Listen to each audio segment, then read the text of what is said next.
wadadani jayga ah ee maanta uu dhagax dhigay madaxweyne ku-xigeenka dowlad goboleedka Hirshabelle Cali Cabdilaahi Xuseen Cali Guudlaawe ayaa waxa ay muhiim u tahay isi socodka xaafadda hanti wadaag ee degmada Jowhar maadaama uu fooda nagu soo hayo xilli roobaadka guga. dhagax dhiga wadadani ayaa waxa goobjoog ka ahaa gudoomiyaha maamulka gobolka Shabeellaha Dhexe Axmed Meyri Makaraan iyo xubno ka tirsan maamulkiisa. ayaan maartay ugu faraxsan una soo dhaweeyna maanta wax qabadka wadadan loo sameeyayo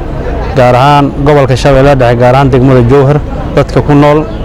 ayadoo wadooyinka sida badan ay dhibaatooyin ay ka jiraan xilliga roobka oo kaleento xilliyada kale maartay dadku wadooyinka rabaan ay maraan laakiin xilliga roobka ay maartay dhibaatada ugu weyn ka qabaan gobolka markii loo fiiriyo marka aad iyo aad ayaan maartay u soo dhaweeyna mashruucan intii maartay madaxweyne ku-xigeenka dowlad goboleedka Hirshabelle Cali Guudlaawe Xuseen ayaa ugu dambeyn wadadani dhagax dhigay. aan dhagax dhigayno oo ummadda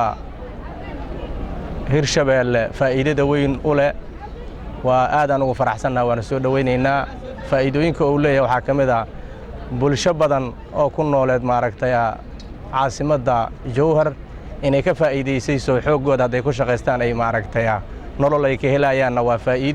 faa'iidada labaad 3 kiiloomitir ee aheeday xilliga roobka dadku ay dib ku qabeen ay guriyahooda ayna ku tagi karin gaadiid inay gaadiid ku tagaan oo wada carri ay u noqoto dhagax ay u noqotana waa iyadana faa'iido labaad. waan soo dhaweynaynaa in maaragtay cid kasta wax ka qabanayso Hirshabelle waxaan leenahay soo dhawaada waxaan naga go'an mas'uuliyiinta Hirshabelle hadaan nahay cid kasta ee wax ku soo kordhinayso labadan gobol waa soo dhaweynaynaa wax condition oo lagu xirayo wax shuruudo ma jiraan insha Allah waan rajaynaynaa haddii labadii gobol maamulkoodii midoobay ee maaragtay